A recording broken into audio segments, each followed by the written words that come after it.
Perfect, we can get started. Thanks everyone for coming out to the Senior Last Lecture. My name is Namrata and I'm the Events Chair of Senior Class Council. I know this isn't the way us seniors expected or wanted the year to end, but congratulations to all of us for making it. We have a few moderators that are going to be looking through the general chat, so please ask your questions in the chat, preferably not the Q&A section. We will have time after the speech for the Q&A. I have the pleasure of introducing a past professor of mine, in fact, the one who made me want to major in economics, Dr. Martha Olney. She is the chair of the Economics Undergraduate Committee and has won numerous teaching and faculty awards over the years, which probably comes as no surprise to those of you who have taken a class of hers. She is a huge supporter of Cal women's basketball and anything econ. With no further ado, I'd like to present Professor Martha Olney as this year's Senior Last Lecture speaker. Thank you, Namrata. Thank you very much. And thank you, I want to thank the Senior Class Council for this invitation. It's an enormous honor. I'm really humbled by it. I'm very grateful for this opportunity. Thank you. Just thank you a lot. There's several messages I want to offer to you tonight. Some of the messages I'm going to offer to you are unique to this moment because heaven knows this is not a normal spring of a senior year. And some of the messages I want to offer to you tonight are not unique to this moment, but are broader. So now, because we're on Zoom and the way Zoom works, I'm going to do this largely without slides. I will occasionally pop over to share my screen and show you a few slides that I have on PowerPoint. But by and large, because I know that when I share my screen, you see the slides and then there's a little itty bitty me, and that makes it a little less human. I thought I would leave me up so anyway, that's what I'm going to do. Now, what that means is this will be a little less smooth than usual, because I won't have my clicker behind my back to switch from one thing to the other, but we'll make it work. The chat feature is active, and if you would, you want them to ask questions in all panelists and attendees, or just all panelists? And attendees. So we have a few members of Senior Class Council who are going to be looking through the chat and filtering through the questions. Okay, all right. So if you have questions that come up during, you can put them in the chat. They ask that you toggle it over to all panelists and attendees. It defaults to all panelists. And then Namrata and other members of the Senior Class Council will monitor the chat. And my goal is to wrap up my comments by 7, and then we have this Zoom link until 7:30, and I can certainly take questions at that point. So with that, oh, and let me repeat that this meeting is being recorded. The recording does not record the chat, so things that you put in chat do not become part of the MP4 file, as far as I know. I actually haven't looked at an MP4 file. I think that's right. We'll assume that's right. There we go. All right, so in any case, here we go. So I want to welcome you to this, the last lecture of the academic year 2019-2020 on Friday, May 1st. 2020. I am Professor Martha Olney of the Economics Department, and I am so very grateful to be here with you tonight. The first and probably most important thing I want to say to you is don't let what's happened in spring 2020 take away your memories of the years 2016 to 2020. What we're in right now is awful. It sucks. It's terrible. It's the pits. It's rotten. There's nothing good to say about it. Graduation is canceled, commencement is canceled, senior class events are online. This is not the way your senior year was supposed to end. And, but, I'm gonna have a big but. So that's awful. That sucks. And I want to acknowledge how bad that is. It's bad for you. And I got to tell you, a lot of you know that my son is a senior in college this year as well. This is really bad for the parents as well, because we were really looking forward to commencement. So I hope that in your family, you find a way to celebrate you, either on the day that would have been commencement or somehow that weekend, and still feel the joy and the celebration, even though you're not going to be on the grass in Memorial Stadium. You're not going to get either rained on or a sunburn, silver linings. Celebrate you. Make sure that you and your family find a way to celebrate you on that weekend. But what I really want you to hear is I don't want you to let these last 2 months define your college experience. These last 2 months things you'll never forget. But don't let these last 2 months define your college experience. Your college experience is either 2 or 4 years or maybe more at Berkeley. Hold on to the memories of what came before the spring of 2020. Now, I got to admit that when I start thinking about the memories for the class of 2020, let's see, we started in the fall of 2016, and I wore a white suit to class on election day. That didn't turn out the way I had expected it to. And then we, of course, at Berkeley, we had good old Milo, and so we got to have riots again for the first time in a terribly long time. And I was actually in my office with a couple of people who I think have already graduated, I think graduated last year, getting ready for an event for the Undergraduate Women in Economics Club when that big kaboom explosion went off that was down there on Sproul Plaza. So that was memorable. And then we had the fall of, do you remember the fall of 2018? The fall of 2018 was when we had the fires. And we shut down for a while because the smoke was so bad that we couldn't breathe. And then, of course, 2019, PG&E turned off the power a few times. That was peachy. But let's put all that aside too, because yes, those things all happened during your college career, but also you learned so much and you have changed so much in your years, and the experiences that you had, those experiences, but also the experiences that you had that are unique to you, those are an important part of your college career, and you need to hold on to those memories and not let these events of spring 2020 wash away those memories that you have. Now, one of the things that you've gained, whether you know it or not, one of the things that you've gained is you have gained a great set of critical thinking skills.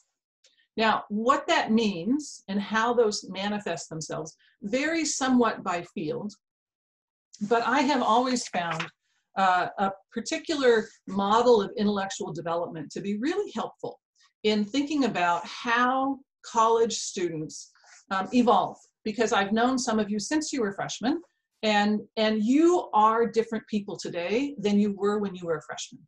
And part of that is, yeah, you've taken a lot of classes and you've had a lot of experiences, but the classes you've taken, the experiences you've had, have really developed your thinking skills. So now here's where I'm going to switch over to one of my screens. Oops, I have to broaden this out. Hold on a second. So this is the non-smooth part of life. So let me go to here and let me make that bigger. Oops. Okay, let's do it. Whoa, whoa, whoa. And now, of course, my mouse has disappeared. Life in the age of COVID. There it is. Here I am. Cool. Okay. So I want to talk to you about what are called models of intellectual development. Now, these models of intellectual development, let me talk first about what it means to talk about a model. That's something very common in social sciences. It's something that's very common in sciences. So just to put a quick definition on it, if you will, the key point of a model is a model describes behavior on average, but it doesn't describe every single person's behavior. So it gives us a sense of, like, on average, for the population as a whole, these patterns are seen. And if you feel like, yeah, that's not me, that's okay, because the model doesn't have to nail every single individual, but these models, good models, do a good job of capturing on average for the economy or the population as a whole behavior. So this particular model asks, how do people engage with knowledge and learning? How are the ways that we acquire knowledge, that we understand knowledge? What are the ways in which we understand learning and the role of the teacher and the student? What I'm going to present here is a combination of two studies. One is called Perry's model, and that's work that was done by an ed psych person, William Perry, many, many moons ago. And the second is Women's Way of Knowing, and Women's Way of Knowing is a co-authored book by Mary Field Belenky as the co-author, and another set of 3 or 4 or 5 other authors. And both of these sets of researchers ask the question of, how do people engage with knowledge and learning? Now, Women's Way of Knowing came along because when Perry did his work, he interviewed essentially, well, he interviewed Harvard students in the 1950s. And Harvard students in the 1950s, as you probably know, were a particular demographic of the population. And so there was an understandable question going on further, whether or not a model that was based on interviews of people who were essentially upper middle class white men actually applied to others as well.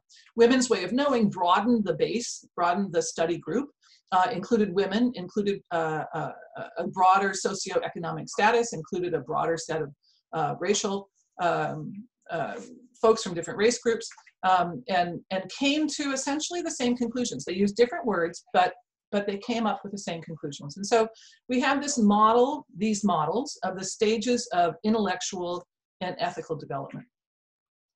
This is something that I learned, oh my gosh, 1986 or so, that dates me, when I was a young assistant professor. And I was involved in a workshop for assistant professors at UMass Amherst, where I was on the faculty.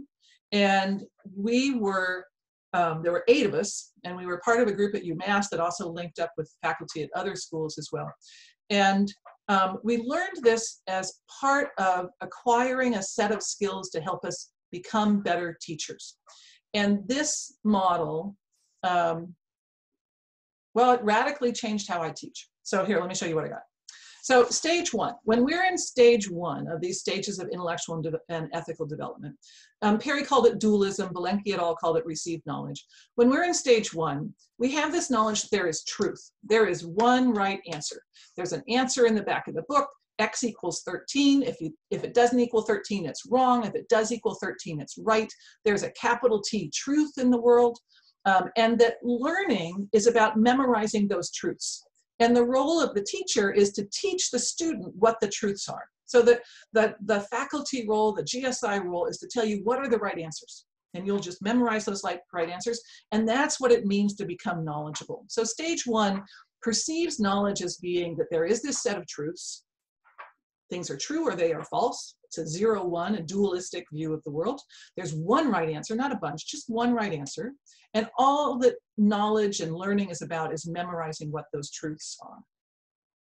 Stage 2, Perry called it multiplicity, and Belenky et al. Called it subjective knowledge. And in multiplicity, when we're in this multiplicity stage, we think there is no one truth.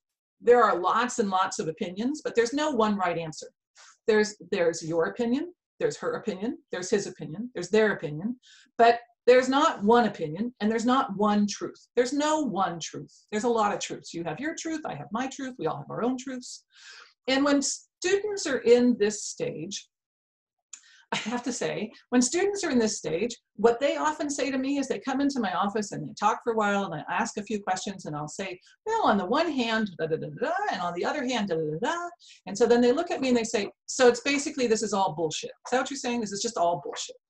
That's kind of what it means to be in multiplicity. To think, you know what? Everybody has their own opinion. And if I want to acquire knowledge, which I become very cynical about, if I want to acquire knowledge, I need to read the professor's mind and parrot back what the professor thinks is the truth, even if I think what the professor thinks is truth is completely crazy. But my strategy as a student is to read the prof's mind, figure out what the prof thinks, and that will become the knowledge that I'm acquiring.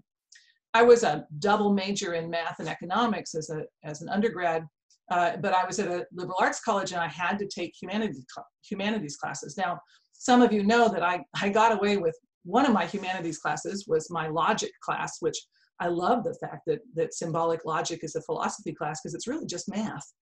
So that was cheating. But then I also needed to take some honest to God humanities classes. And I, as an undergraduate, I was terrified of humanities classes because I viewed analyzing a poem as my goal was to figure out what Professor, I can't remember his name, Fritz something. I was to figure out what Professor Fritz something thought about this poem. And if I could figure out what he thought about the poem, and then I wrote my paper saying what he thought about the poem, I would get an A on the paper. But if I wrote my paper and said, this poem is stupid, when he thought it was really brilliant, I would not get an A on the paper. So this is a stage that at least I recognize in myself. In terms of my understanding of literature, of poetry classes when I was an undergraduate. So that's stage 2. There's 4 stages. I don't know if I said that. Stage 3 is relativism. Perry called it relativism. Berkeley et al. Called it procedural knowledge. And when we're in this stage, this is when we really develop those critical thinking skills. This is where we understand that knowledge is not one truth, that knowledge is not just a set of opinions where you have an opinion and you have an opinion and there's no way to sort between them, but that knowledge is something that's affected by assumptions. That when we say on the one hand we could argue this way and on the other hand we could argue that way, that what distinguishes one argument from another are the assumptions that we're making in those arguments. And the analytical methods that we learn are methods that allow us to compare two, in the case of econ, 2 different arguments or 2 different models or 2 different ways of understanding the world. So relativism, when we're in relativism, we understand that the role of the teacher for us as a student is to teach us the methods by which we critique a text, to teach us the methods by which we critique an article, to teach us the methods by which we replicate or critique an experiment, to teach us the methods by which we critique econometric analysis. Whatever our field is, that there are methods that are used to sort out what are good arguments and what are not so good arguments, what are solid arguments and what are not so solid arguments. Stage 3. Stage 4, Perry called it commitment in relativism, and Berkeley et al. Called it constructed knowledge. In stage 4, this is writing a thesis. Stage 4 is writing a thesis. Stage 4 is I can take a stand, I can create knowledge, I can be the person who is the generator or the creator of knowledge. I can take a stand, I can bring the evidence to bear. My stand can be backed up by the evidence that I assemble, by the logic of the argument, and that's commitment in relativism. That's what, if you're doing a senior thesis, this is what you're doing. When graduate students are trying to get their PhD, this is what we need them to do. We need them to reach the point of stage 4, where they become not the consumers of knowledge, but the producers of knowledge. Now, I find this model of these 4 stages of intellectual and ethical development, as I said, I found this was transformative in terms of my teaching, because I realized that I shouldn't teach every class the same way, because not everybody is at the same point in their stages of intellectual development at all. How do I want to say that? Not everybody is at the same point in this 4-stage thing. I guess that's the end of the sentence, period, right? So that if I was teaching Econ 1, the same way that I was teaching 100B, and that was the same way that I was teaching an upper division elective, and that was the same way that I was teaching a how to do research class, and that was the same way that I was teaching a graduate class, I was messing up big time, because people were ready to learn how to do research.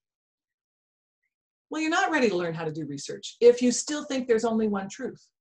Now, the teaching piece of this, just to talk a little bit about me, the teaching piece of this is that what the goal of teaching, the goal of teaching isn't to teach you the content.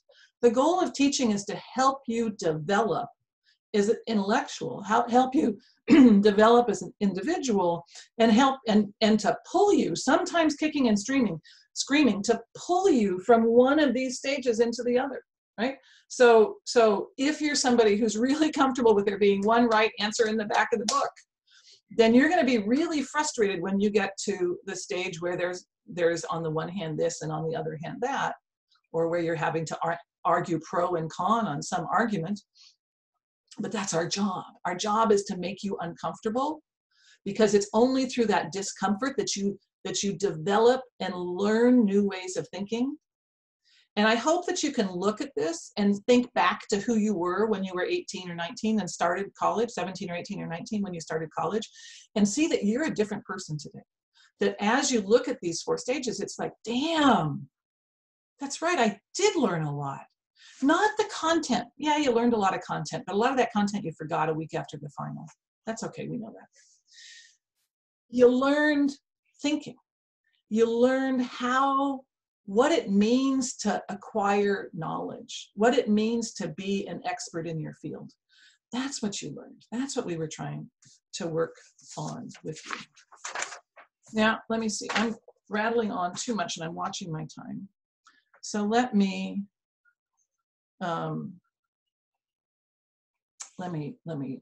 skip back. Okay, so I'm going to stop the share for a minute so we just have me. There we are. There, I'm back. Oop, I'm almost back. This is like life in the age of Zoom. There I am. Now I'm back. Hi. Okay. So we all take those teaching skills, those learning skills, sorry, forgot what side of the aisle I'm on here. We all take those skills and we bring them to bear in whatever field that we're in. And we are, and now I want to get to the moment that we're in this crazy moment that we're all trying to live through. No matter what your field is, you've got something to contribute to this moment. You're in the arts, you're in the sciences, you're in economics, you're in sociology, you're in psychology, you're in public health, you're in epidemiology, you're in, I don't care what field that you're in. No matter what field you're in, you have something that you can bring to bear on what we're living through today. And the way that you're going to bring that to bear is going to rely on this more, if you will, more sophisticated or different level of understanding of what it means to know your field. And you're going to bring those skills to bear. Now, I'm an economist, and so I want to make sure that I do a little bit of economics in here. And so if you're not in economics, I'm definitely trying not to, this is going to be easy. Don't worry. No math. Okay. But I need to talk about the economics of this moment because you're graduating and you're worried about the job market. So I want to talk about that just a little bit before I move on to some other things. I think about this moment as having, or not this moment, but this experience that we're going through, as having 4 stages. And now I'm going to go back and share my screen again, if you don't mind.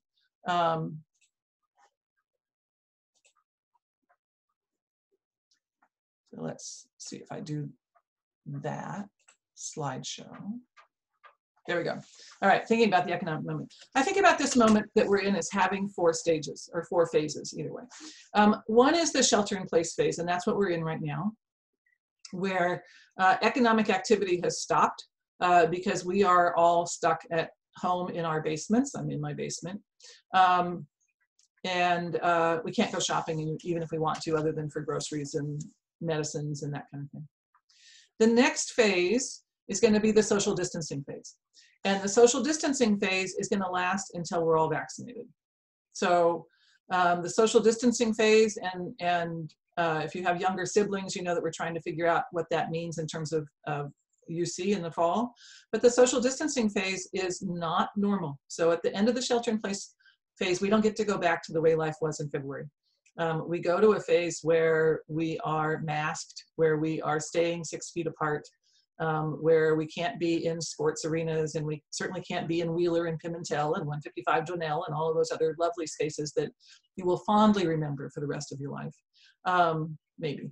But that social distancing phase, that's going to last until we're all vaccinated, and that's, well, the MCB folks here can give us a better sense, and the public health folks, but my understanding is that's a while. So I've put in my head until spring 22. I don't know if that's right. It could be earlier. I hope it's earlier, but I needed to put in my head a date a long ways out so that I can be happy when it's sooner instead of a date close in and then I get depressed because it's further out. Then we're going to have, I think, 2 post-COVID phases. I think we're going to have a PTSD phase. I think that we are going to have a period when people are when people's behavior, even once this is over, is still influenced by the trauma of having lived through these 2 years. I don't think that travel is going to return to the way it was immediately, for instance. I think that people are going to be more cautious about being in close quarters with each other. So I don't know exactly how this PTSD period is going to manifest itself, but we saw this after the Great Depression. That people's behavior doesn't return immediately to a sort of pre-trauma behavior in terms of the economy. And then eventually we'll get to whatever the new normal is. And I don't think it's going to look like the old normal, but I don't know what the new normal is going to look like. Now, the numbers that we're seeing, and you may have seen some of the numbers, and you may have done the mental health protection thing, which is a fine thing to do, and decided I'm not even going to look at the news. No. Those numbers are pretty scary, and I want to acknowledge how scary some of those numbers are. The unemployment insurance claims are pretty scary. The retail sales claims numbers are pretty scary. Next Friday, the unemployment rate numbers will come out, and that's going to be mind-boggling. What happened to GDP in the first quarter was pretty startling, and when we get the data in July for what we're in right now, it's going to be like holy camole. Those numbers are all pretty scary. But I want to say two things. One, you can't look to the Great Depression of the 1930s or the Great Recession of 2008 as good historical analogies, because those are not good historical analogies. So what we went through in 1930s, what we went through in 2008, those were downturns of the economy that were started by other factors. So financial crisis, for instance, that led to waves of layoffs, that led to people not shopping because they didn't have money. What we're going through right now is people are not shopping because we cannot go to the stores, because the stores are closed as a public health measure. And so there's not an analogy from the 1930s or the 2008 crisis for what we're going through today. Part of what that means is that when the news people say, oh my God, we haven't seen a number this bad since the 1930s, or oh my God, we haven't seen a number like this, even if we look at the 1930s, yeah, okay, fine, whatever. This is clearly going to be a more temporary downturn. My PTSD point aside, we know that there is going to be an end to this, that there will be a time when there is a vaccine. Pray for the scientists on a regular basis, if you would. There will be a time when there is a vaccine, and certainly there's going to be a time sooner than that when the shelter in place is going to end. The other thing to keep in mind is there have been tremendous fiscal policy actions coming out of Washington, D.C. that shocked me. People who are in my class this semester will tell you that in January, when the students asked me when the next recession was going to start, and I said, probably 2020, maybe 2021. And the other thing I said was, and once it starts, we're screwed, because we're going to have to rely on fiscal policy in order to get out of it. That's changes that come from Congress. And I said, can you imagine this Congress making decisions and passing a bill? So I'm thrilled that I was wrong. It's always nice to be, well, it's not always nice to be wrong, but sometimes it's nice to be wrong. I'm thrilled that I was wrong. And what it means is the really strong fiscal policy actions that they took in the first 3 or 4 bills of the CARES Act mean that the drop in spendable money for people, what economists call disposable income, the drop in spendable money is not as bad as you would think, given how bad the unemployment rate is. So the unemployment insurance is relatively generous. The payroll protection program is unprecedented in this country anyway.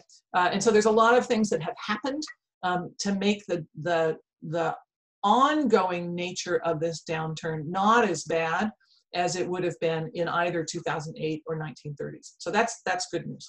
Now, the other thing, though, that I need to say is that this is going to take a while to unwind, because the first 2 phases are phases when a lot of spending that people are accustomed to doing isn't going to happen. And so, if I have a niece that works for Airbnb. She's hoping that Airbnb is going to successfully pivot to having a different kind of business model and not one that's based on travel. She used to work for Virgin America Airlines. Holy cow, can you imagine trying to work for an airline right now? So there's some things where it's going to be challenging for those 2 years. And there's other types of industries where things are going to come back. But it's going to be bumpy for a while. Now, here's what I want you to take away from this. One, I'm acknowledging for you right here, this is going to be a really tough job market. That depending upon your field, this is going to be a really tough job market. And I'm really sorry that it's going to be a really tough job market, but it is. And I don't want to pretend otherwise. there may not be much of a job market, certainly while we're in the shelter-in-place phase, and the job market's going to be kind of bumpy and really scattered. The recoveries are going to be really uneven industry by industry once we're in this social distancing phase. But two things. One, this is a delay and not a permanent stop. So yeah, your job market's going to be bumpy, and you're going to be really ticked off at people who graduated last year who have these stories about what a great job market it was, and you can tell them to shut up on my behalf. I'm happy to have you say, Professor Olney said you should shut up because you're bothering me. So that's fine. Tell them to shut up. So you're going to have a much bumpier time, but this is a delay and not a permanent stop. This is not a permanent change to the way the economy is going to be. This is a delay. There's going to be a vaccine. There will be a time when we get to phase 3, and then there'll be a time when we get to phase 4. So the first thing I want you to remember is that, yeah, right now this feels awful, but do you realize it's only been 7.5 weeks since we went to remote instruction? I mean, it feels like it's been at least 7 years, if not 7 lifetimes, since we all started teaching and learning in our basements. Insane. And the first week I was doing this out of my office. So it's been 6.5 weeks since I started teaching at home. So delay, but not permanent stop. That's number one. The second thing that I desperately want you to hold on to is that this difficult job market is not about you. Now, you're going to have to work at this, but you're going to need to hold on to the knowledge that the difficult job market that you're about to go into is not about you. It's about global forces that are outside of your control. And you have to hold on to that, and you have to hold your head up, and you have to believe in yourself, and you have to know that this will eventually end. And if you have to take that and put it on a piece of paper and put it all around your room and read it every morning, if you want to put it on the mirror in the bathroom, if you want to put it on the refrigerator, if you want to put it on your parents' mirrors, remind them every day that this is not about you, do it. That this is not about you.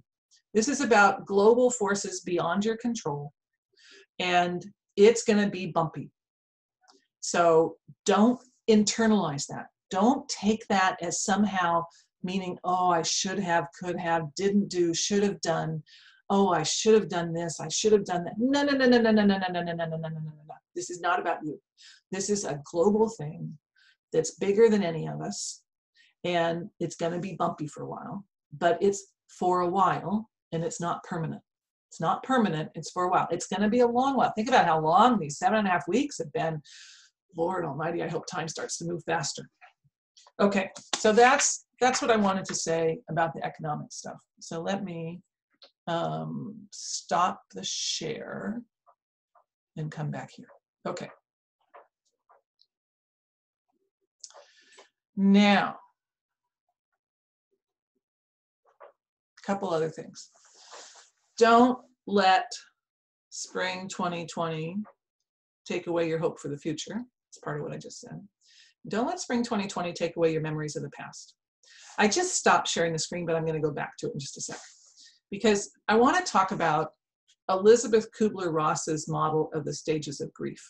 Now, somebody's probably told you about this, the 5 stages of grief, and I think it's really relevant to what we're going through right now. So let me go back and share my screen again, even though I felt like I shouldn't do it quite so much. Where is, there it is, there it is. Okay, so here's Kubler-Ross. Make this bigger. Slideshow. It always takes a while, it makes me nervous.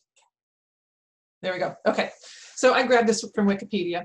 Kubler-Ross, Elisabeth Kubler-Ross wrote a lot on grief and the cycles of grief. And so this is the standard thing. And the line is supposed to be, it's always, you know, it's like, would you label your axes, people? It makes me crazy when they don't label their axes. So time is along the horizontal axis, and how I'm feeling essentially is here along the vertical axis. And so you've got this little curve, right? And so the notion that Elisabeth Kubler-Ross had originally was that we go through these stages of grief. And the first is denial. And you can see the other words there: avoidance, confusion, elation, shock, fear. The second is anger. I have to tell you, at least, you know, for me, the fear, whoa, I don't want to show you that line yet. The fear, that was, I don't know if that's what I felt March 10th. Once we went to the shelter in place, boy, that really overtook me for about 3 weeks. So that's where I was. Then anger, which they also say frustration, irritation, and anxiety. So yep, that irritation, anxiety, that was me, definitely. Depression, overwhelmed, helplessness, hostility, flight. Bargaining, struggling to find meaning, reaching out to others, telling one story. And then acceptance, exploring options, new plan in place, moving on. So this was the way Kubler-Ross had it originally, and it was this notion that you went through each of these stages. And so you went from denial into anger, and then you'd go out of anger and into depression, and then out of depression and into bargaining, and out of bargaining into acceptance. And then other people did some subsequent work on it. So this is the, challenging the assumptions and trying to test the model. This is me, right? Which is, yep, there's these 5 stages of grief, but you don't go smoothly from denial to anger to depression to bargaining to acceptance. You kind of go womble, womble, womble, womble, womble, womble, womble, womble, womble. So one day you're anger, and another day you're in acceptance, and then the next day you're depressed, and the next day you're in denial, and you're just moving all around, right? So you're going every which way. And I don't know about you, but this is how I have felt since this whole thing started. I don't know if I've done acceptance much, not a lot. The bargaining, yeah, I've been doing some of that. It's like, if I put on the mask, and then can I do this if I put the mask on? Okay, so here's the reason I brought this up, is because this, first of all, I think that what we're going through, all of us are going through, are these 5 stages of grief. I think that this model, this characterization of the model, where it's just like things fly back and forth from one stage to another stage, and it's not a nice, smooth progression through these 5 stages. I think this is probably, at least for me, this is a lot more realistic and more consistent with my feelings. But the other thing I've been thinking about, and I hope this is okay to share, the other thing that I've been thinking about is to think about, I'm going to stop sharing the screen at this point, is to think about what we've been going through, and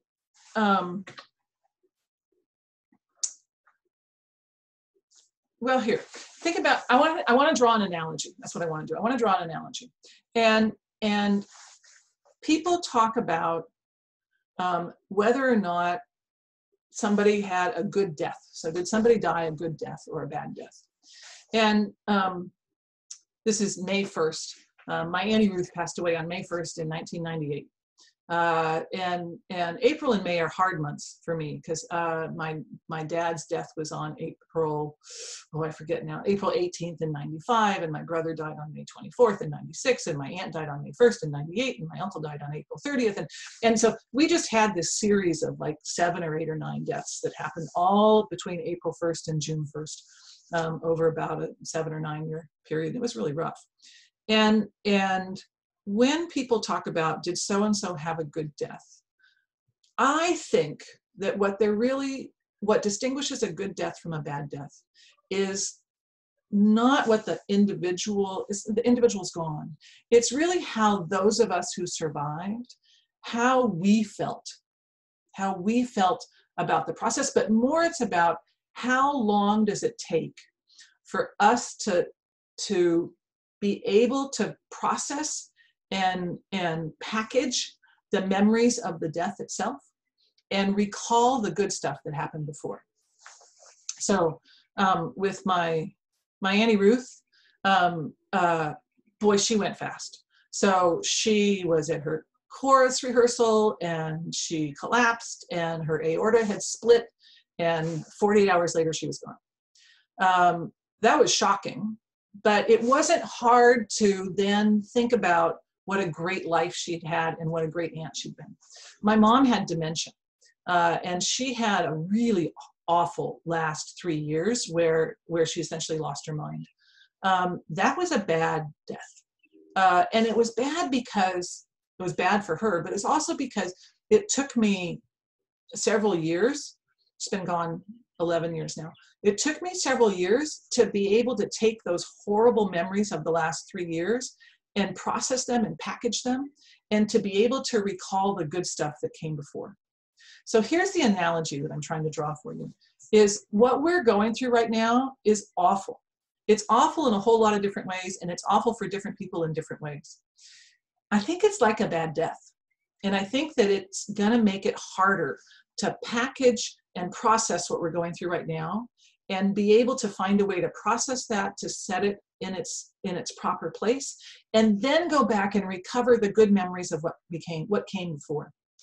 But I want us to do that. I want us to remember the good stuff that was your fall for your freshman year, and your sophomore year, and your junior year, and fall of your senior year, because there were PG&E outages, and there were fires, and there was Milo, and there was the election, but those were still good years, and there was a lot of really good stuff that happened. I mean, think about the things that you learned over those years. Think about the people that you met. Think about how your world expanded in those years. It expanded in the classroom. Grant me a little bit of that. Let's just pretend that it expanded in the classroom, and it expanded a lot outside the classroom. We always say that where you learn the most in college is outside of the classroom. I think that's true. And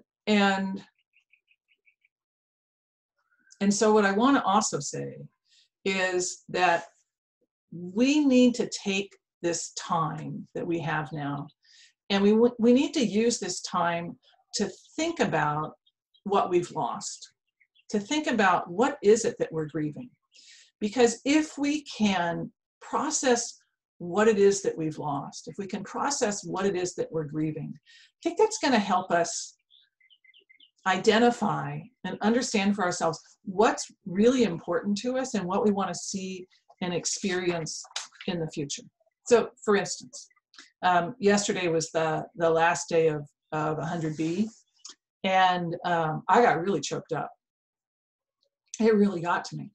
And I realized, I kind of realized it, but I really realized it yesterday, that I don't teach macro in order to teach you material. That's not, I love the material. I groove on this material, and I think it's really fun. But I teach in order to change lives. What I'm doing, that's why I want to show you those 4 stages of intellectual development. What I'm doing when I teach 100B is I'm taking you, sometimes kicking and screaming, from stage 2 into that stage 3.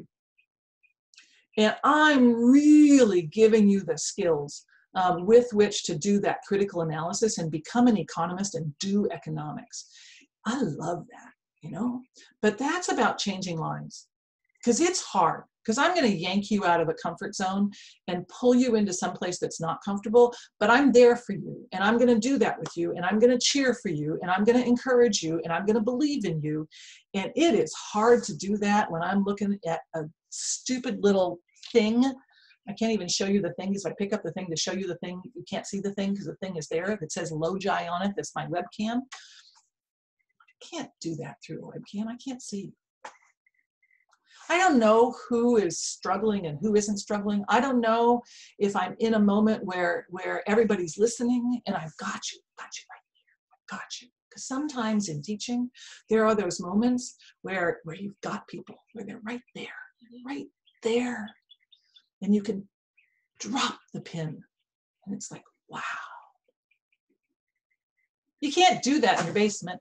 I can. I have no idea if that was effective. You may be sitting there listening to this thing on Zoom thinking, boy, that was weird.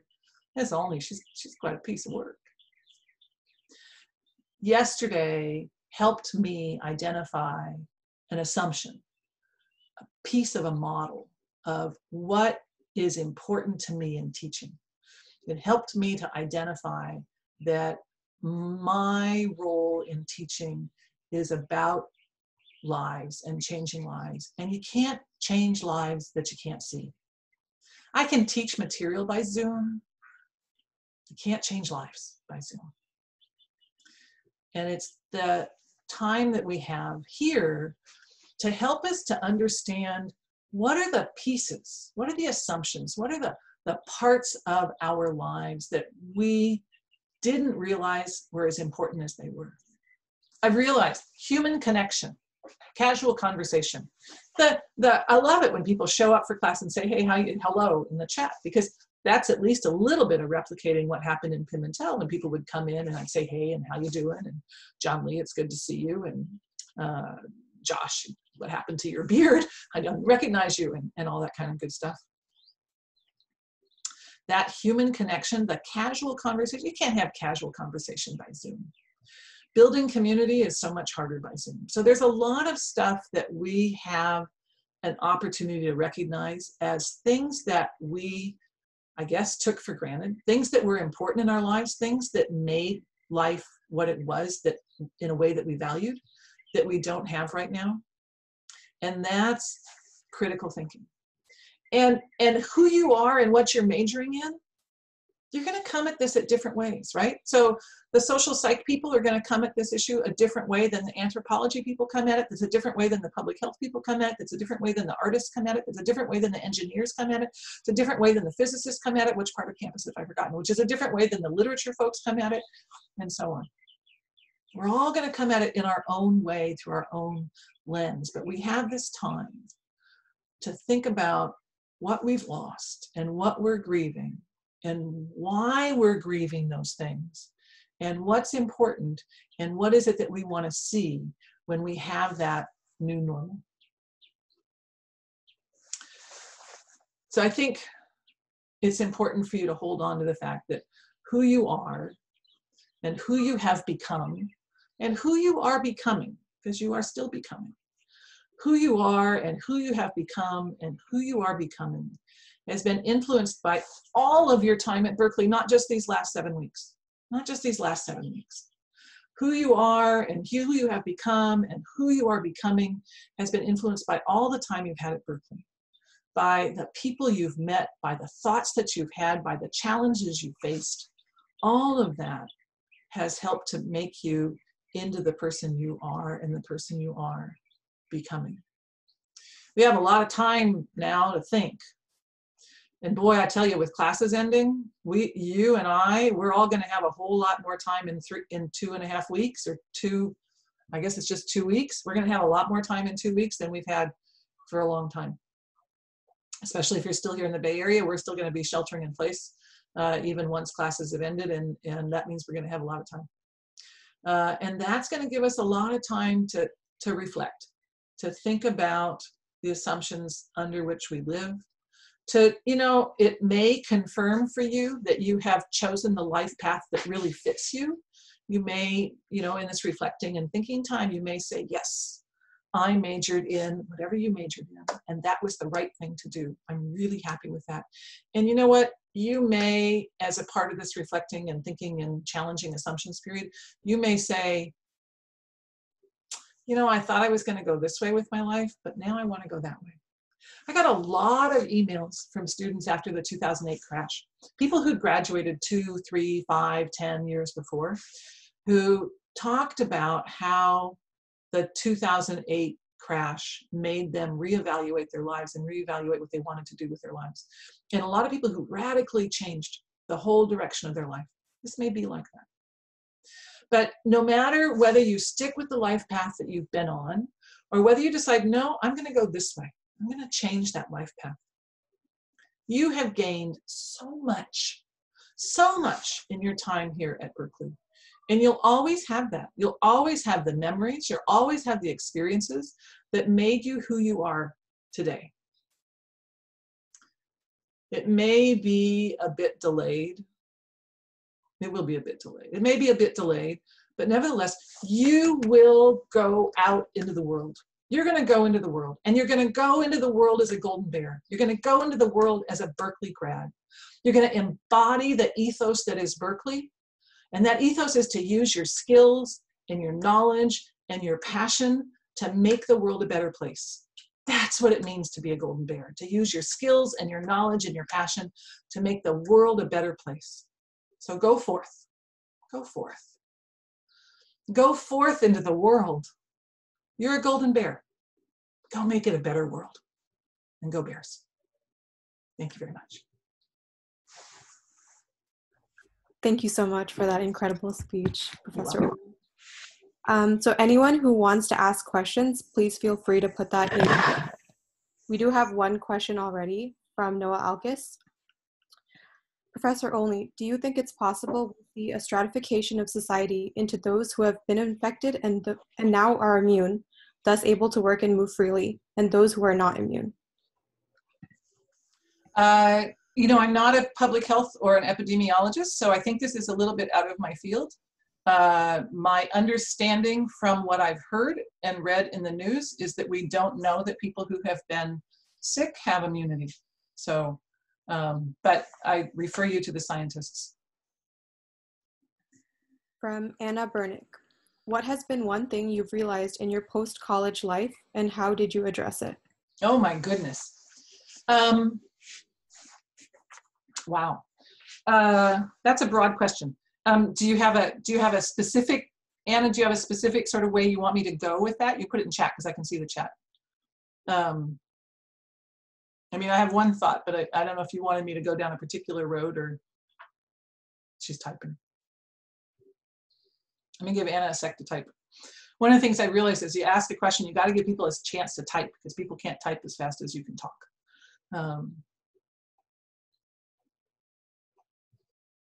So there's a no there. Okay.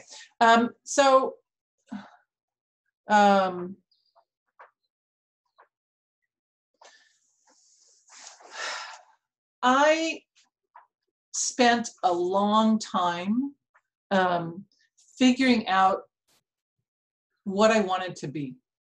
Now, in one sense, I didn't. So I graduated college at 21 and went straight to graduate school, started graduate school at 21, and I got my PhD, and I started my first job when I was, I think, 27, teaching at UMass Amherst. But I was in my 40s before no, I was in my 30s. I was in my 30s before I fully embraced this as a career. I sort of always had this like, I'll do this until I change my mind and decide I'm going to do something else. And we had, some of you know that my wife is a minister, retired minister. And so through the church, we had a group of us who were all kind of adrift in terms of who we wanted to be and what we wanted to be and what our careers paths were. I'm going to take my glasses off. I need to be able to see to do this. So I think we call it the employment group or something like that. And so we had one night when we met upstairs in our house. The task that night was we were going to go around the group and each person had to not talk. And everybody else in the group, there were 4 people in the group, everybody else in the group had to say who they saw you as, right? So Roger was one of the people in the group, and he was trying to decide whether he really wanted to be a pastor or not. And he was a pastor down to his bones. And so we always like, Roger, you're a pastor. And they got to me, and I'm like, oh, I don't know, maybe I'll quit this whole gig. I can work in the city. I can do consulting. Maybe I'll teach high school. I don't know. Maybe I'll drive a bus. What am I going to do? And every person, we went around the room, and every person said, you are a teacher. You are called to be a teacher. This is who you're called to be. And it was only when my friends who knew me, who said that to me, that I became eventually able to embrace that as my calling. But it was not, I didn't figure that out when I was 21. I didn't figure that out when I got tenure at UMass. You know, this was after I had left a tenured job at UMass and moved back out here to Berkeley, and it was really my friend saying, God has called you to be a teacher, and I had to sit up and listen. So I don't know if that was your question, Anna, but all right. Okay, from Rishabh Srivastava, how do you continue challenging yourself intellectually and otherwise once you leave the academic atmosphere? Oh, I don't know.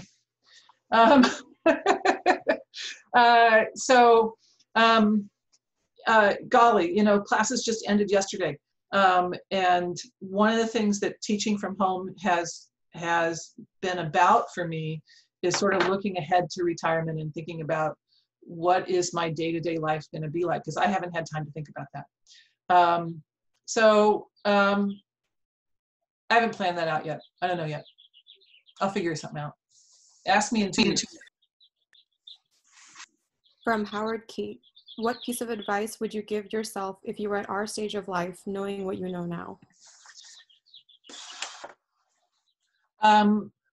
Be self-forgiving. That we tend to be harder on ourselves than anybody else would be on us. That what seems like an immediate problem in the grand scheme of things will become smaller. That your 20s are bumpy anyway. So this is going to be bumpy because of what we're going through, but your 21 to 26 or so age, that's a really bumpy time. And so you got to do a lot of self-forgiveness in the next 4 or 5 years.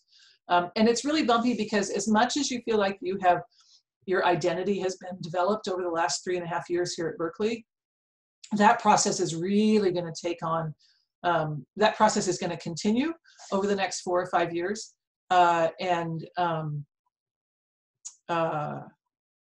Yeah, so self-forgiveness, yeah. Drink good bourbon, not bad bourbon. Don't drink liquor that gives you a hangover. Drink good stuff. From Erica Xiao, what's been a memorable moment of teaching and interaction you've had with the class of 2020? You know, running through this list of things that we've lived through together, I think, I don't know which classes y'all were in. So the fall of 2016, you were freshmen, so you probably weren't in Econ 1 because that's mostly sophomores. That was something else. The fall of 2017, was that when the riot was, or was that spring of 2018? I forget when the riot was. I don't remember. It was dark. I remember it was in the winter, so maybe it was like January, February. That was awful. I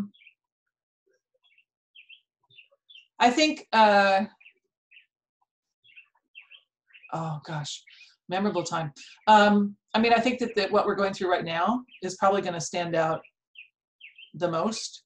One of the things that I try to do is to try to offer you ways to get through difficult times. And there's been a lot of those in the last decade. I didn't look it up. I don't think it was your class. I think it was the class before you when we had the summer when there was 2 people who were killed, one in Nice, France, and one in, I forget where, in Bangladesh, in terrorist attacks. Was that you guys, or was that the class before you? I think it was our class. Mm-hmm. Was that your class? Yeah. That was hard. So, sorry. Next. From Ulysses Attilano, congratulations on your retirement. Thank what you. are your plans moving forward? Do you plan to publish a new textbook? Have more family time? Plan a vacation after COVID? Ulysses, I'm definitely planning a vacation. We were planning, yes, definitely vacations. So my wife and I have done several vacations with what's called Olivia Travel, which is a travel company for lesbians, and love it, but can't do it again until spring 22. So that's definitely on the agenda. There's, like everybody else, I have projects that I have put off. I patched the cracks in the main bathroom in 2015, and I still haven't had time to paint the bathroom. So there are projects like that I have to get to. I don't know about textbooks. I have sabbatical actually in the fall, and the project I'm going to get started on is more of a memoir / teaching tips kind of book. So I have a couple of more general interest books than textbooks that I'm going to work on. And yeah, more family time. From Courtney Kirkland. As a fellow big women's basketball fan, a lot of my spare time and joy is spent following and supporting women's basketball. Yeah. How are you coping with the loss of the sport? And do you think the WNBA or the next season's college season will be able to be held in another way, i.e. without fans? So yeah, so I think, let me do the second one first. Yes, so one of the things that was on the agenda for this summer was a lot of Aces games. So you can see on the back of my phone is my Las Vegas Aces. Which way do I have to go for that? That way. Do Hikita hold my thing. So we were planning to go to Vegas a bunch and go to the Aces games. We were pretty excited. We actually went to the Pac-12 tournament in Vegas the weekend before all of this stuff finally hit here at home. So we got back very late Sunday night, March 8th, and then it was noon, like 12 hours later was when we got that email from campus that said, well, we're moving to remote instruction. So, well, that's over. So I think that I think sporting events, until there's a vaccine, I think sporting events are going to be without fans, without in-person fans, which I think is going to be really weird in terms of sporting events. The Cal team is trying to find ways to still stay connected to the fans through Twitter and Zoom and so on. So I guess that's what's going to have to happen. But, yeah. And then I just hope the WNBA has a financial model in place to survive this, and that I worry that they're too dependent on their revenues from ticket sales, because their tickets were too expensive from ticket sales. So we'll see. But yeah, we're a little stressed. It was very exciting to watch the draft, even though it was in people's, like, zooming into people's living rooms. It was like, oh, live sports, it's the draft. Okay, next. From Shannon Hong, can you give some advice on forming a community in a time when we're all physically away from each other? You know, I don't know, Shannon. This is something I'm going to struggle with, because I still have to teach, or will teach, I don't know, have to is the right word. I still will teach the pedagogy class. So that's where I teach the graduate students how to teach.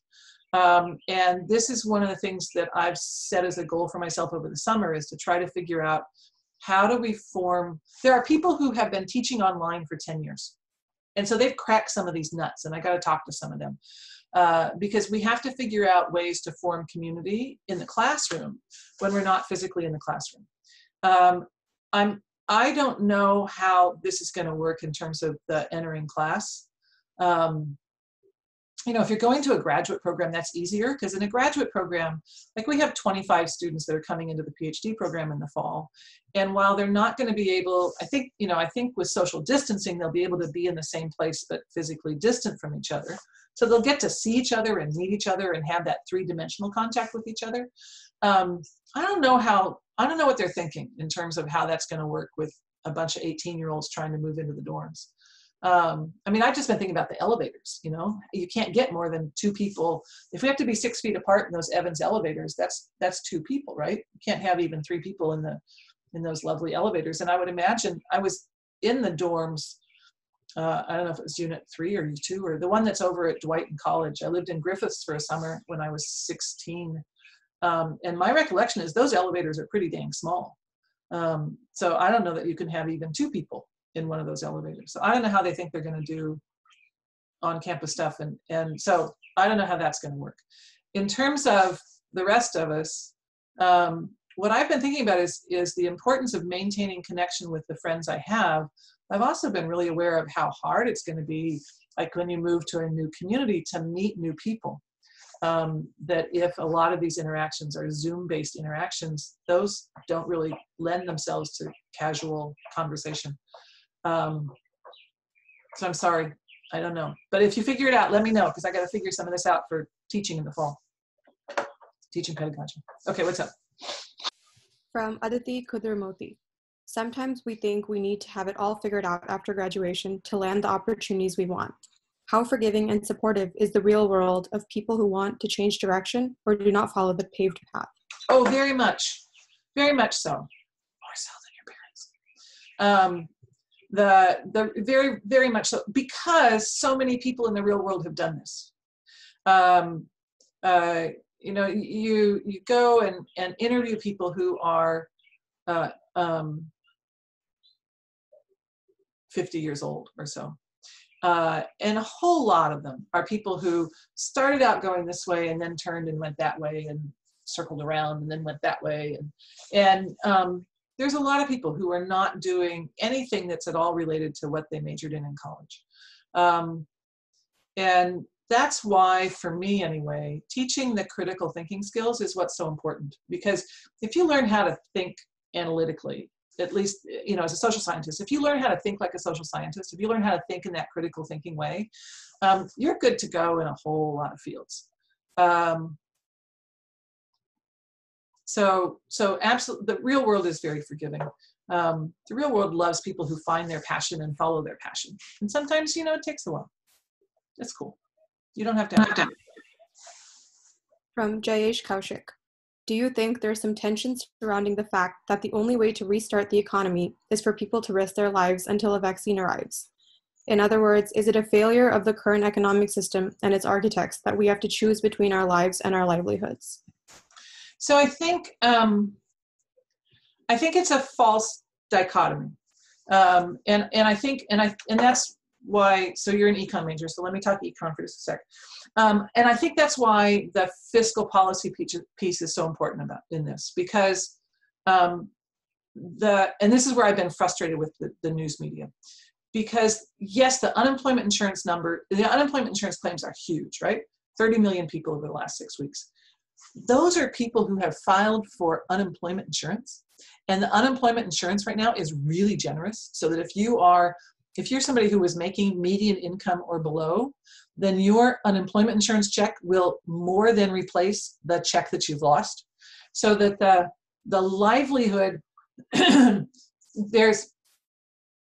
want to distinguish between people who aren't working and people who have far less money. And I think that the government has done a far better job than I expected. Now, it doesn't mean they've done a perfect job, but they've done a far better job than I expected at providing the financial support so that the shutting of the economy didn't render people unable to buy basics or obtain basics. So don't do this dichotomy because they want you. Don't do this. Don't do this dichotomy between health and jobs. Make yourself a little triangle, and remember that there's a social safety net that goes in that triangle as well. And that what we want is to find a balance, and it's a hard balance to find, I grant you. But we want to find a balance, but we need to remember that we do have a social safety net, and we want to keep pressure on our elected officials to make sure that that social safety net takes care of people who need to be taken care of. So now that sets aside a whole separate set of issues that I don't want to take time to get into, which is about our identities and how much our identities are tied up with our work, right? So there are some people who are receiving unemployment insurance checks who have more money from the unemployment insurance than they would from working, who still say, yes, but I understand myself as a hard worker and I want to be back to work. I don't want to just have this money. I don't want to be on the dole. That's a whole separate issue, but try not to do that dichotomy. Remember that it's actually a triangle. From Ali Lamb. I've been thinking about grad school for quite some time now, considering how throughout my entire life, it has just always been the way to go, as is seen by what's considered conventional. However, at this point, I'm so sad and burnt out, given the way I've had a very tumultuous relationship with academia, one that is associated with a lot of trauma and pain for me. What are some of your thoughts, and what would your advice be for an undergraduate experiencing major academic burnout? Take some time. Don't go straight through. There's no reason to go straight through. Take some time and identify the source of the burnout. If you haven't, I mean, you may already have done so, but figure out, if you can, what are the pieces that caused the burnout, and then try to figure out whether those pieces would be replicated if you were in grad school, or whether there's a way to do grad school without replicating those pieces that caused the burnout. Grad school, I gotta say, when I started grad school, it was it's exhausting. Oh my God, it was exhausting. You know, and it feels like it never ends because there's so much work to do and you never can do it all. And the reading lists are, you know, they'll give you this like, you know, for tomorrow you need to read 1,000 pages. It's like, really? Do I get to sleep at all for the next 6 years? They don't really expect you to do it. They just make you feel like you ought to. But grad school also for me was the first time in my life when I really felt like I was in a community of peers, and where I was together with a lot of people who were all equally smart, and who all cared about the same subject. And there was an empowerment that came to that that was unlike anything I'd ever experienced before in my life. So it's very different than undergrad. Grad school is very different than undergrad. But I would say, you know, if you're burned out, don't go straight through. Absolutely don't go straight through. Find something else to do. Paint the bathroom. I've got one. Find some other things to do, but spend part of that time identifying what were the pieces that caused the burnout to figure out if you can not replicate that if you go to grad school. From Yuan Tao, what are some books you consider as must-reads for everyone? Oh, hey, you know what? I'm gonna cheat on this one. I just last night put together a list of book recommendations that the econ faculty have put together. So every econ faculty was asked to give me one book to recommend. And so I have 18 book recommendations, and I put together the web page and then sent it off to the undergraduate advising staff to have it added to the econ website. And I don't think they had a chance to get to it today. I think that whoever does the website stuff had other things to do today, but it should be ready by next week. And so there's a great set of really eclectic books there. I was really pleased with how that worked out. So I would say that the book that I put on the list was a book by Mirza Baradaran called How the Other Half Banks. And that's a book that she's a law professor at UC Irvine, and it's a book that she wrote about the part of the population that's unbanked, that doesn't have a relationship with a bank, that uses payday lenders and check cashing outlets and so on. And I think Mirza Baradaran's fabulous. There was a group of us read her book, The Color of Money, about the racial wealth gap as part of Econ 1 in the fall. So that's the book I put on the list. But I thought about a bunch of things. I thought about that one. I thought about Strangers in Their Own Land by Arlie Hochschild, who's one of the sociology professors here, about families in Louisiana. So that was another. But anyway, that should be ready next week. From Emily Harari, how do you recommend getting past the not enough experience, need experience paradox or catch-22?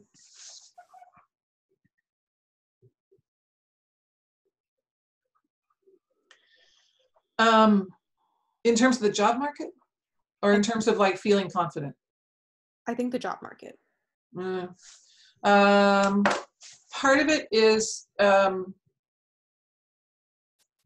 one piece is being sure that you've thought about the experiences that you have and thinking about them more broadly and how they may be different than what you realized, that they may actually be relevant in a different way than you thought. So reframing the experiences you've had. And the other is, now we're back to the earlier question about remembering that what feels like a big stumbling block right now in the grand scheme of life will not be. So I don't have good, sorry. That's all I got on that one. Pass. From Kylie Meebust, what do you think about the government stimulus check program that excludes most college students? Oh, well, that ticked me off because my son's a college student. So yeah, so that ticked me off. I thought that was unfair. That's what I think. It's like, I didn't get $500 for him because he's 22, and he didn't get $1,200 because he's a tax dependent. I thought that sucked. That's what I think. That's that. Next. From Kate Montana, what is the thing you are most hopeful for moving forward into the future that lies ahead of us? In this moment or in life? What am I most hopeful for? Wow, that's a big question.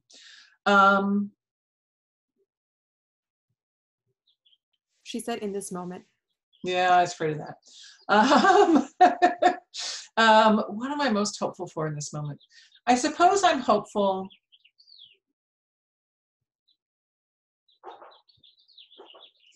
That we actually do, that people do take time to reflect and to think about life and their lives and what pieces of this, I keep hearing people say, wow, I've been home with my family and we've been having dinner together and we've been playing board games at night, and parents who are saying, gosh, I've been spending so much time with my kid, my 10-year-old, and I've gotten to know her in a whole new way. I hope that people come out of this with a appreciation for a lot of those human relationships, and find a way to hold on to the good pieces of what's happening in relationships, even once.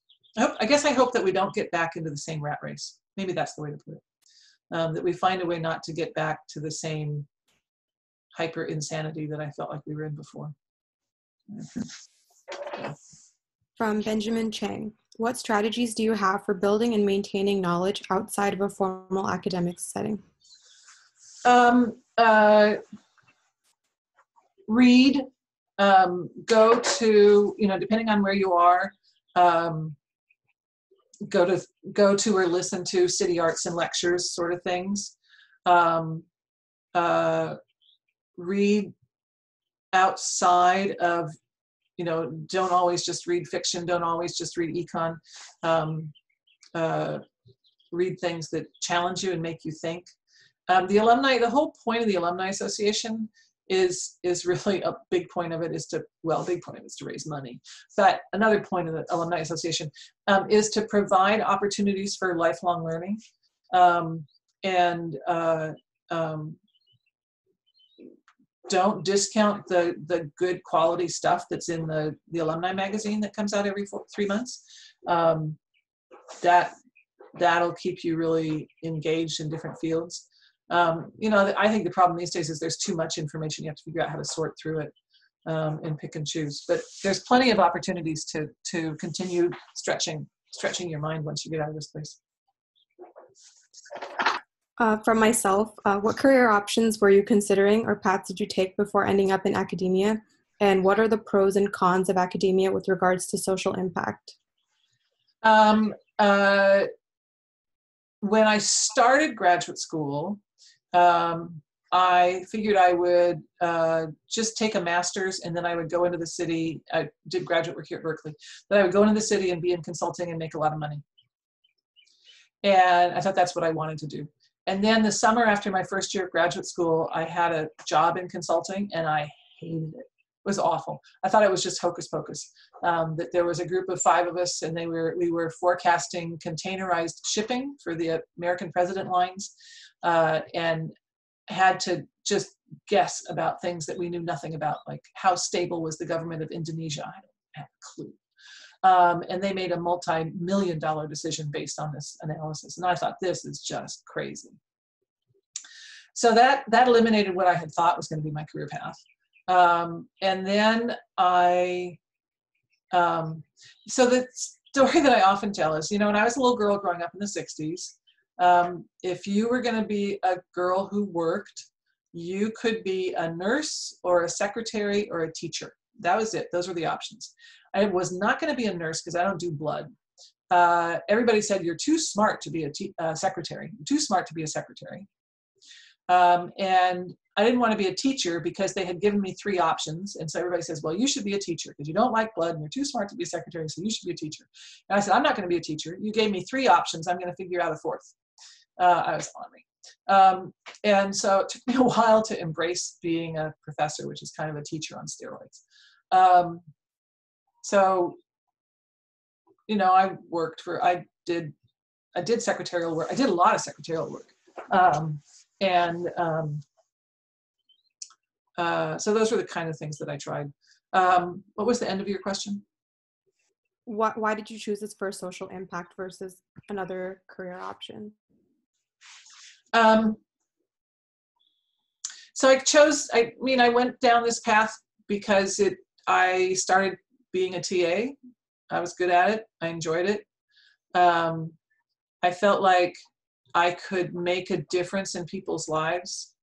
I've always seen myself as that the teaching side of my career is the social value that I add to the world, and the research side is what I do for fun. So. From Vincent Filardi, why should the incoming students register next semester for classes if everything is going to be online? Well, they have to make that decision, right? So for some people, their alternative, they don't have an alternative. It's like, well, what are you going to do instead? Are you going to sit home and spend 12 months at home fighting with your sister? Some people, the goal is to have online courses that are almost as good as in person. We'll see. There's going to be a whole lot of resources that get thrown at that process over the summer. How many people and how many faculty take advantage of those resources, I don't know. We're still trying to figure that out. I think the social sciences, we sent out a survey the other day, and the surveys are coming back, and 2/3 of students said that even if classes are online, they're still going to sign up for classes. And then the remaining 1/3 was split about 50-50. So about 1/6 of students said, forget it, and 1/6 said, I don't know, I haven't decided. So people have reasons. I don't know. I think it's going to vary a lot from person to person. From Kautam Uttayasurian, if you could turn back in time, what advice would you give yourself postgraduate? I thought we did that one. Okay, it's a similar question to someone else. And then a second question from Jayesh Kaushik. Can you comment on academia's position of privilege? How do we reconcile the lessons we have learned from our professors with the fact that the university system is an elite and sometimes out of touch institution? Yeah. So one of the pieces I had to skip because I was watching my time was the stuff I teach about how the role of assumptions and arguments and how to critique arguments. And one of the critiques I have of a lot of academics is particularly in the social sciences, and not exclusively, but in the social sciences, when we're thinking about research questions and we're thinking about how what we think, what are the factors that cause people to spend more money when they have a tax break, for instance. Most people, the assumptions that they bring to bear on that question are going to be assumptions that come from their own experience. And as long as we have an academy that is just a sliver of society, we're going to build models that only capture that sliver of society. So I strongly believe that the ticket out of this puzzle, or the ticket out of this problem, is to do what we can to diversify the academy, to diversify the faculty. That we need to have people who are bringing a different set of life experiences to bear on the questions that are being asked. I was in a seminar one time, and that was economic history seminar, and they were doing a model. They had done this study of the determinants of the number of children that a family would have. They didn't have gender in their model. That it was like they were just studying the decisions that the men made about how many children the family would have. And I'm like, excuse me, do you think maybe it's important to have gender in your model? To have like women and men and like conflict between them and how they make decisions? Oh, no. We've decided that wasn't important. It's like, okay, well, I think maybe your model's wrong. But that kind of challenging of assumptions that comes from a different set of life experiences, I think that's vital. And I think, I believe that's going to be part of this century in terms of the academy. But yeah, I absolutely acknowledge that has been missing. And we are the poorer for it.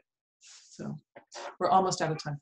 Yeah, last question from Erica Xiao again. What's your experience been as a queer woman in a field like economics? Well, that's an interesting question because I'm 63 years old.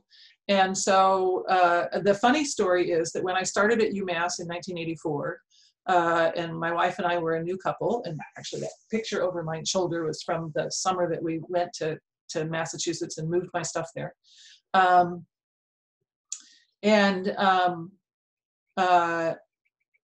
We were pretty closeted because this is 1984.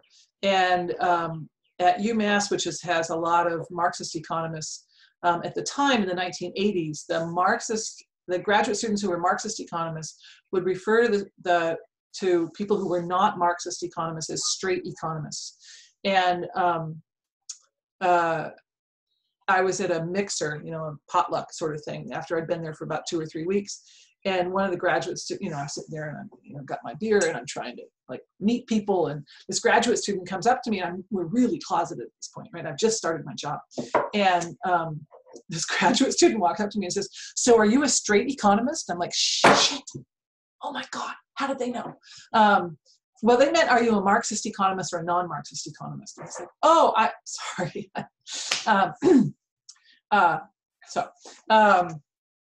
So that was interesting.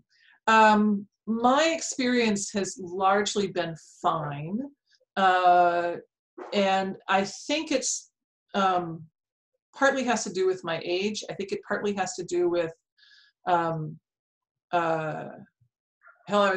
married to a Baptist minister, and it was always people who were trying to take the whole Baptist minister lesbian thing, and that would sort of blow their minds open or apart or something, and they could never quite move beyond the how do you do that? There have been, there were always people who would make assumptions, and there are still people who ask about my husband, and it's so I try to get my wife into the sentence earlier so I don't have to correct them about it's not a husband, it's a wife. But generally, personally for me, it's been fine. I think generally that the LGBTQ economists, I'm on the National Committee for LGBTQ economists. Generally, I think for most people, the experience is okay. There are some pockets at some universities where the answer is no, it's not okay. And there's always going to be some people who you just don't want to have as colleagues. So, but mostly it's been okay. Awesome. Well, I think that wraps up Last Lecture. Thank you so much again for being our speaker. You're welcome. It's my pleasure. Thank you very much for asking me. I really appreciate it. It's a big honor to be asked, and I really appreciate you having asked me. So I see thank yous flying by. Thank you very much. Yeah, I know there's no applauding with this. It's all right, I'm going to turn off the recording.